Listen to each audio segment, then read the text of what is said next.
My name is Jaylon Jones. I'm the leader and founder of the United Afro Student Organizations, or the UASO, and I'm here with Miss Terri Norwood, a teacher. Miss Norwood, how are you doing? Oh, well, how are you, Jalen? I'm doing great. I'm doing great. Ms. Norwood, now our first question, I know a little bit about this, but most people pretty much, or no one on here is probably going to know about this. But Mhm. you founded something called Bright Stars. Could you tell us a little bit about that? Yes, I founded an organization called the Bright Stars Reading Club.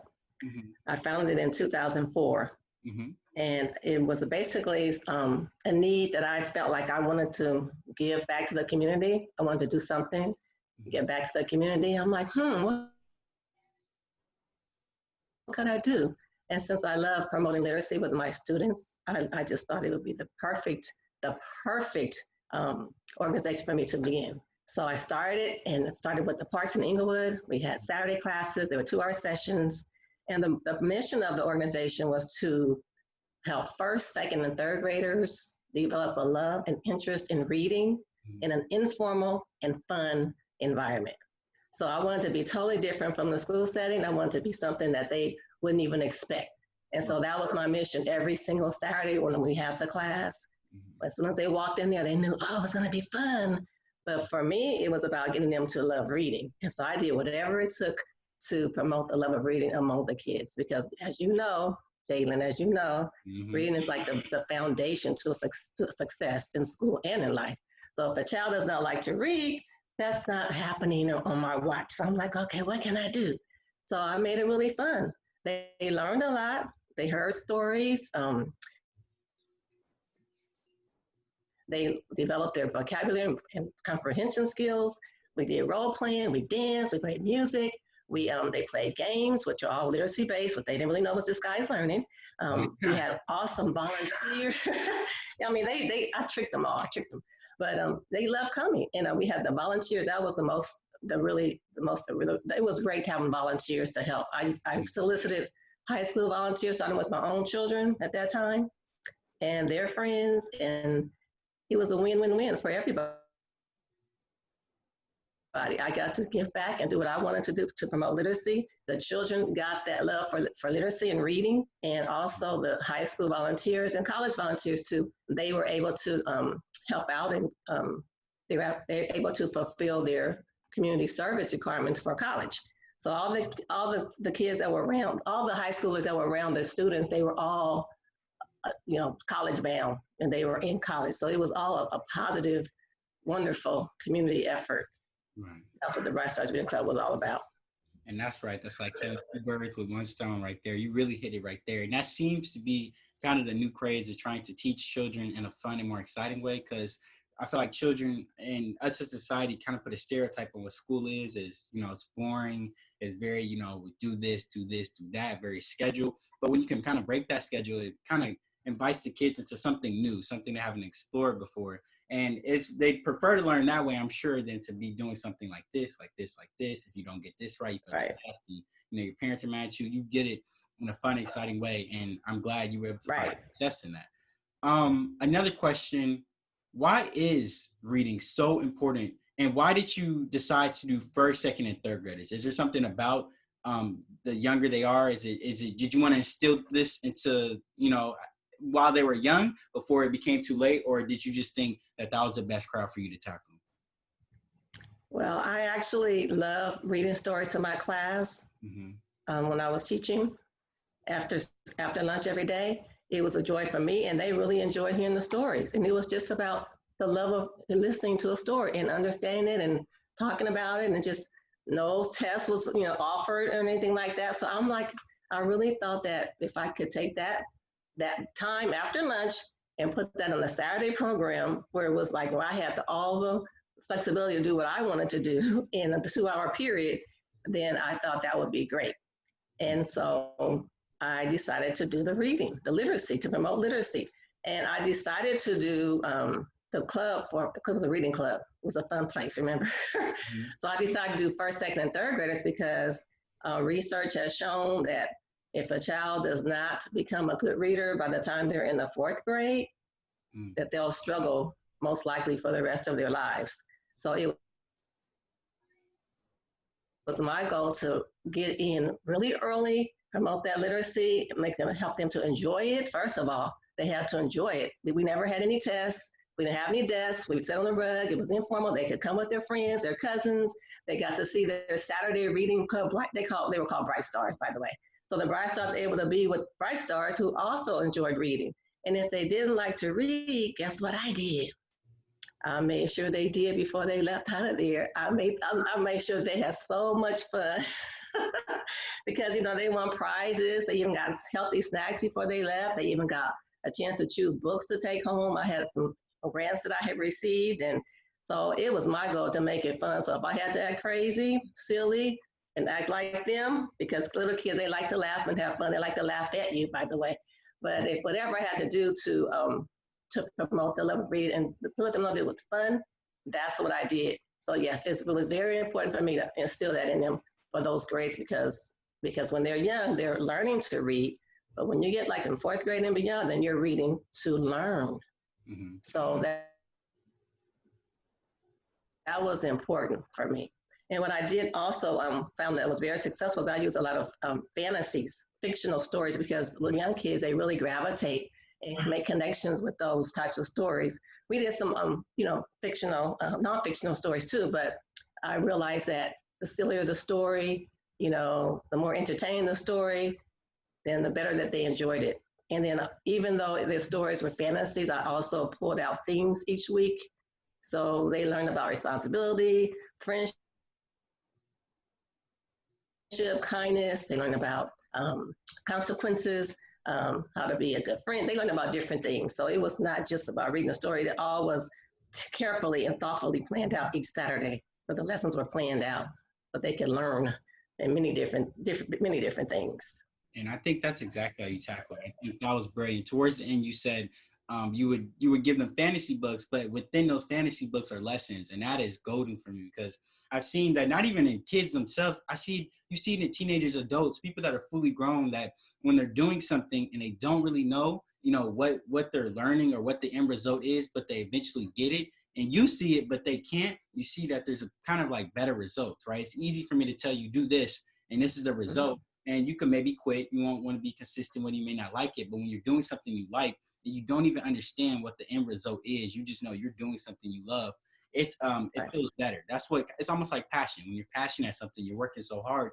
You don't even know what you're working so hard for. You just know you like it, but the end results you see, and you're like, wow, this is amazing. But you didn't care. You were just so passionate about what you're doing. So I see that you were passionate about what you were doing, and the kids became passionate about what they were doing, and they didn't even know what the end result was. They just like reading fantasy books, but at the end they learned the consequences in life. If you do this, this may happen. Every action has a reaction, or they learn discipline, or this or that. So that's a great way, and I'm sure the kids took a lot from that. What were the results like? Did you ever have any kids that came in and were completely like out of like did not like reading, despised it 100%, and then did they leave being able to read? And what was their future success like after that? After they left you, did you ever keep in contact with them to see if they were still reading? Well, initially when we first started the program, we gave the children a survey, and basically it was the first question was, "Do you like to read?" Right. If they say yes, that's fine. At the end of the program, at the end of each session, we ask them, "Do you like to read?" Give them that same piece of paper, yes or no. But if they said yes when they came in, that was great. We just enhanced their love of reading. Mm. They said no. Well, most of the time, of course, the children had a different attitude. So of course, they like coming to the Bright Stars Reading Club. So yes, they like reading. And I asked, what did you like about the program? Because like I said, we did different things. We did literacy games. We had arts and crafts sometimes. Sometimes we had people to come in from the community to piggyback on what the theme was for that story for that day. So I asked them, what did they like about it? And most of the time on the surveys, they said everything. They liked everything about it. So, yeah, so what was your other question? Did you ever keep up with any of the children? Do you ever talk to them now? Have you seen any of the children that you had before, 2-3 years later, you finally see them again. You're like, how's everything going? Fortunately, when I started the program, the first Bright Stars that I had in my program were my students. Mm-hmm. So any first, second, third grade that I knew of, they got a flyer for me about Bright Stars Reading Club. Everybody, anywhere I went, I gave flyers out. But unfortunately, because of the social media, because of Facebook now, I'm able to see how wonderful the students are doing. I mean, they're graduating from high school, they're getting accolades, they are part of organizations, they are going off to college and graduating from college. I mean, I just had actually a volunteer. He's a volunteer, but still, volunteers still were like my Bright Stars as well. Right. So he just graduated from UC Merced this past May, and in engineering. But yeah, there are several students who are continuously doing well, who were part of the Bright Stars. So I feel like they're my babies. In fact, yesterday, one of the mothers from a student that I had when she was a first grader, she's now going into the 12th grade, and she just sent me just a random text out of nowhere saying that she received, was looking at some old flyers and announcements from Bright Stars, because it was like a continuous thing. We did many different things besides the reading club. We also had workshops, we had summer programs, we had community events, we had anniversaries, we had literacy nights, we had tutoring, we just had many different things. So she just let me know that her daughter is doing well, and that she still talks about some of the activities that she enjoyed doing when she was at the Bright Stars Reading Club. So yes, I run into them every now and then because I'm still in the same community and they're out there. And then, like I said, Facebook helps me to keep in touch with some of them as well. So yeah, I feel like, I'm always proud when I hear about wonderful things that they're doing. No, of course. And my next question, you kind of mentioned it, you talked about social media. Would you say that certain distractions like social media are kind of taken away from time that kids have to read and kind of engage in that? Is it more, more time is spent on video games and social media now rather than, reading, which is, so fundamental to a child's success?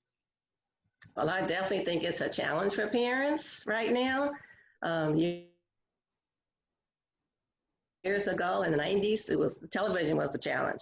The television was big and you could just turn it off. You could see when the kids are watching it, but now everything is on their phone. So parents have to really, really, really monitor what their children are doing on the screen, and they have to make sure that they are reading when they're supposed to be reading, and that they're not just using most of their time on video games. So, I mean, there are some wonderful digital platforms for literacy, like starfall.com for younger kids, but it just has to be monitored as to what the students are doing on their phones and their screens.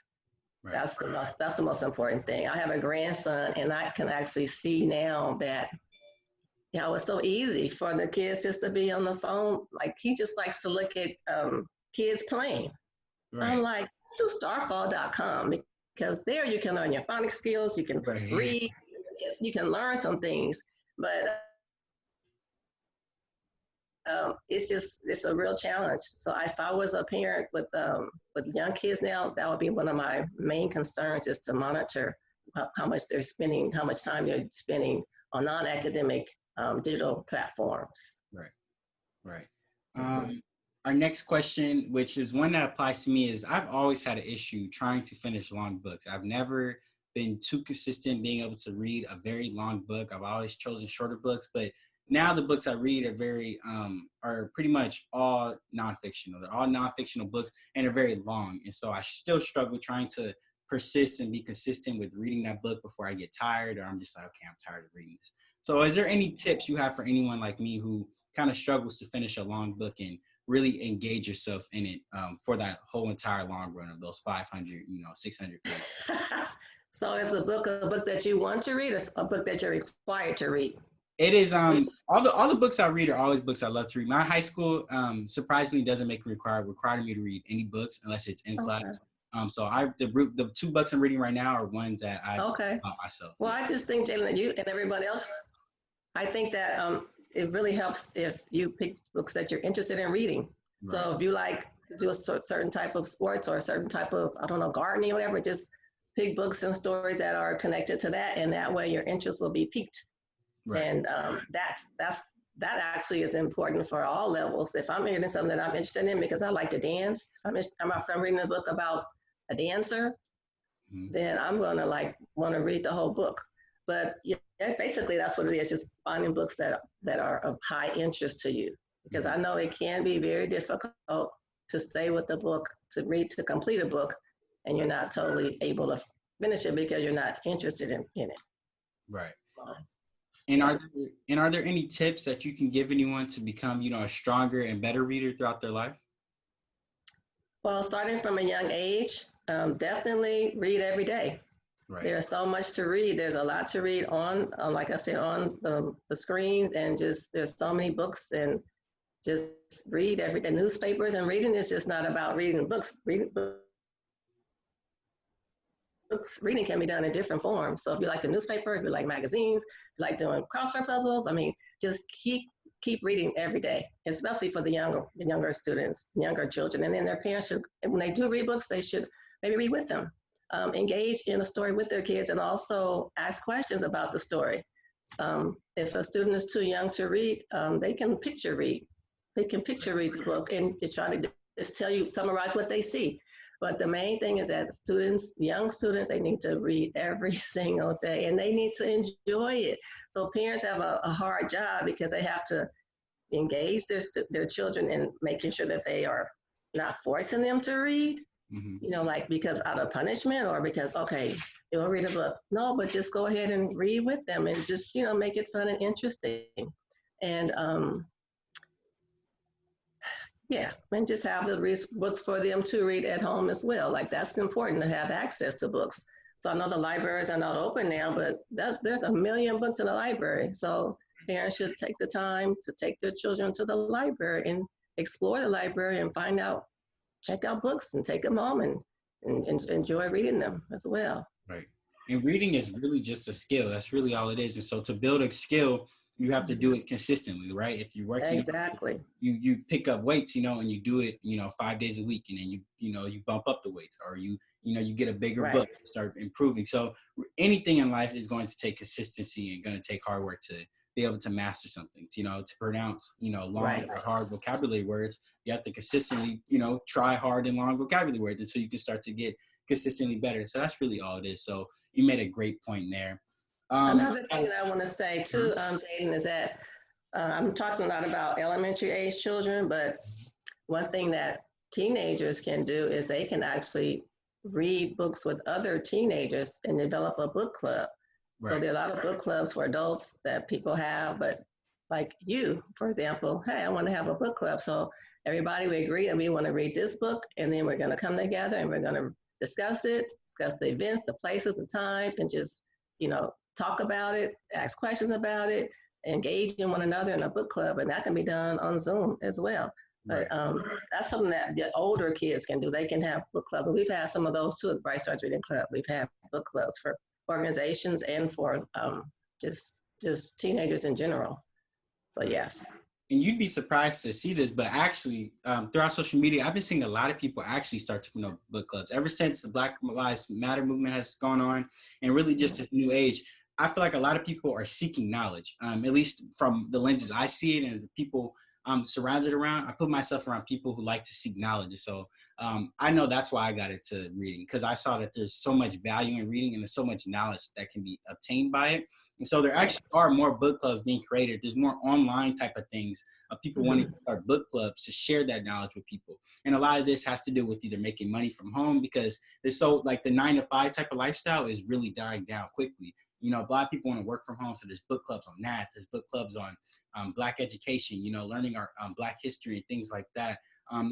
Books I tend to read are self-help books. I read a lot of self-help books and autobiographies. Those are things I tend to gravitate towards because I tend to learn the most from books like that. I like life lessons. So in autobiography, you're most likely going to learn a few life lessons. So it's really things like that. So I really do like that, because book clubs like that can keep you consistent as well. If you always have someone there that's like encourage you to read, we gotta meet our goal this week so we can talk about the book. Well, how can you really give up? You have so much support. So I definitely agree with you there. And book clubs too are social. This is a social thing. So if you like being with your friends, then why wouldn't you want to read with your friends? Right. You can have lunch after that. So it's all connected. So yeah, but the main thing is getting people to read. So yes. Exactly. And as we come to our last question, I ask this question to every person that I interview. And it's always, I've had some that are the same, but they always tend to be around the same thing. But we'll see what you have to say. Miss Norwood, what is the most important thing that you have learned in your life so far? Repeat that question. What is the most important thing you have learned in your life so far? Hmm. The most important thing I've learned in my life so far. Mm-hmm. The most important thing is that you need to do something that you are passionate about in life, whatever that is. It took me a long time to realize that I was passionate about teaching. Mm-hmm. So when I did, I was like, nothing stopped me from getting my teaching credential. It took me 9 years, but I did it. And I had just a one track mind. I'm like, I'm getting my teaching credential because now I know that what I want to do. I know what my purpose was. So finding your purpose and your passions in life is very important. And the literacy thing, that although I don't have the club anymore, I did it for 11 years. It's my passion still. That's why I was so happy to talk to you about it. I'm like, yeah, I could talk about literacy all day, but just finding something that you are passionate about in life, because I did that club with not even getting money for it, really. You know, the parents had to pay a low fee, but I had to pay for the rent for the space. So like, it wasn't even about the money. It was about, I want these kids to understand that reading is fun and it's important. So yeah, just finding something that you're passionate about and something that finding your purpose in life. And absolutely. Thank you so much, Miss Norwood. I really appreciate you You're coming. welcome. You're welcome, Janet. Thank you for inviting me. All And right. much success to you.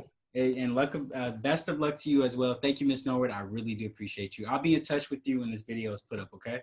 Okay. Thank you All right. so Thank much. you, Miss Norwood. Have a good day. You too. Bye All bye. right. Bye.